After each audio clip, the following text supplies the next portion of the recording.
سيدنا كريم صلى الله عليه وسلم۔ غزوہ احد ایک اسلام کا عظیم معرکہ ہے۔ اس سے پہلے 2 ہجری جو سب سے پہلا معرکہ اسلام اور کفر کے درمیان، جسے اللہ نے بھی یوم الفرقان کہا ہے، وہ ہوا جس میں 313 مسلمان 1000 کے لشکر کے مقابلے میں آئے اور انہیں ذلیل و رسوا کیا۔ بہت بڑے بڑے بہادروں کو واصل جہنم کیا گیا۔ تو اس کی وجہ سے کفار مکہ جتنے بھی تھے وہ بڑے غضبناک تھے، بڑے دکھ تھا ان کو۔ بھئی دکھ کیسے نہ ہوتا کہ وہ مدینہ شریف کی تاریخ مٹانے کے لیے جا رہے تھے اور اسلام کا نام مٹانے گئے تھے اور اپنا نام مٹا کے آ گئے اور اپنے نام پر ایک کلنک بن کے آ گئے۔ جب مکہ پہنچے تو جو مکہ کے رہنے والے اس وقت سردار تھے ابو سفیان، اس نے قسم کھائی کہ میں اس وقت تک بالوں میں تیل نہیں لگاؤں گا جب تک میں بدر کا بدلہ نہ لے لوں، اور اپنی زوجہ کے پاس اس وقت تک نہیں جاؤں گا جب تک بدر کا بدلہ نہ لے لوں۔ اسی طرح اور بہت سارے لوگوں نے اسی طرح کی قسمیں کھائیں اور یہ ارادہ کیا کہ ہم نے بدر کا بدلہ لینا ہے۔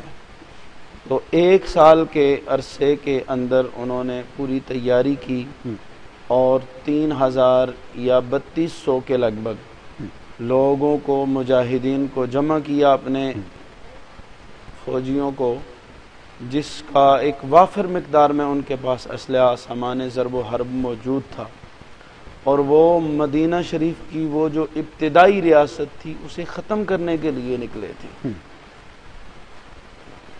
یہ اس کے پس منظر یہی ہے کہ بدر کا بدلہ لینے کے لیے کفار آئے اور مسلمان جو اس کا مقابلہ کر رہے تھے وہ دفاعی مقابلہ تھا۔ ٹھیک ہے، تو آقا علیہ الصلوۃ والسلام نے اپنے اصحاب سے مشورہ کیا، چونکہ حضرت عباس رضی اللہ تعالیٰ عنہ اور کچھ اور محرکات آپ تک یہ باتیں پہنچ چکی تھی کہ کفار حملہ کرنے کے لیے پہنچ رہے ہیں، تو آپ نے اس کے مطابق تیاری بھی کرنی تھی۔ مسلمانوں کو جمع کیا گیا، مشورہ کیا گیا مسجد نبوی کے اندر۔ تو جو صحابہ غزوہ بدر میں موجود نہیں تھے، شریک نہیں ہو سکے تھے کسی وجہ سے، تو ان کو رنج تھا، ان کے ذہن میں خیال تھا کہ ہم جو بدر میں کمی رہ گئی ہے اسے بھی ہم نے پورا کرنا ہے۔ تو انہوں نے مشورہ دیا کہ ہم میدان میں اتر کر کفار کا مقابلہ کریں گے، جبکہ نبی علیہ السلام کی مرضی تھی کہ ہم مدینہ میں رہ کر مدینہ کا دفاع کریں۔ اگر کفار کا لشکر مدینہ کے اندر داخل ہوتا ہے تو مدینہ کی گلیاں ان کے لیے موت کا میدان ثابت ہوں گی، وہاں کی عورتیں، وہاں کے بچے چھتوں پر چڑھ کر جو ہے نا ان پر پتھر برسائیں گے اور انہیں ماریں گے۔ لیکن صحابہ کا جذبہ تھا کہ ہم میدان میں نکل کر ان کا مقابلہ کریں گے۔ تو نبی علیہ الصلوۃ والسلام اپنے حجرہ سیدہ عائشہ میں تشریف لے گئے۔ کافی دیر کے بعد جب آپ واپس آئے تو آپ نے جسم پر وہ فوجی وہ جنگی لباس پہنا ہوا تھا، زرہ پہن لی تھی۔ سبحان اللہ۔ تو صحابہ نے عرض کی، یا رسول اللہ کہ ہم معذرت خواہ ہیں، جس طرح آپ کی مرضی ہے ویسے کریں۔ تو آقا علیہ الصلوۃ والسلام نے فرمایا، کسی نبی کو زیب نہیں دیتا کہ وہ جب زرہ پہن لے تو میدان جنگ سے واپس ہو جائے۔ اب جو ہے نا جنگ ہونی ہے اور میدان میں ہی ہونا ہے، لہٰذا یہ طے پایا گیا کہ کفار سے جنگ ہوگی اور باہر نکل کر میدان میں جنگ ہوگی۔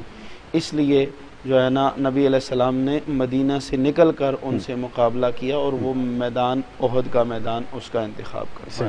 اس کا پس منظر یہی تھا کہ بدر کا بدلہ لیا جائے، کیونکہ بدر میں بڑے بڑے سپہ سالار، ابو جہل جیسا جو ان کا پورے مکے کا سردار، جسے وہ ابو الحکم کہتے تھے، ٹھیک ہے، لیکن بڑی لطیف بات ہے کہ پورا مکہ اسے ابو الحکم کہے، حکمت کا باپ، ٹھیک ہے، دانائی کا باپ، بڑا سیانہ۔ لیکن آمنہ کے لال نے فرمایا ابو جہل، یہ جاہلوں کا باپ ہے، ٹھیک ہے، جاہلوں کا سردار ہے۔ تو آج زمانہ ہر طرف اسے جب یاد کرتا ہے، اس کا نام نہیں ہے، اس کی کوئی کنیت نہیں یاد ہے، بس اگر یاد ہے تو آمنہ کے لال سے کی زبان سے نکلا ہوا وہ جملہ ابو جہل کہ یہ جاہلوں کا بادشاہ ہے، یہ جاہلوں کا باپ ہے، تو وہ مارا گیا، پھر عتبہ مارا گیا، شیبہ مارا گیا، ولید مارا گیا، بڑے بڑے جو سورما تھے نا، نامور لوگ تھے، جن کا کہنا یہ تھا کہ 100 لوگوں سے اکیلے مقابلہ کر سکتے ہیں، 10 لوگوں کو اکیلے مارنے والے لوگ جو ہے نا، وہ اس دن ایسے واصلے جہنم ہوئے کہ ان کا نام و نشان مٹ گیا۔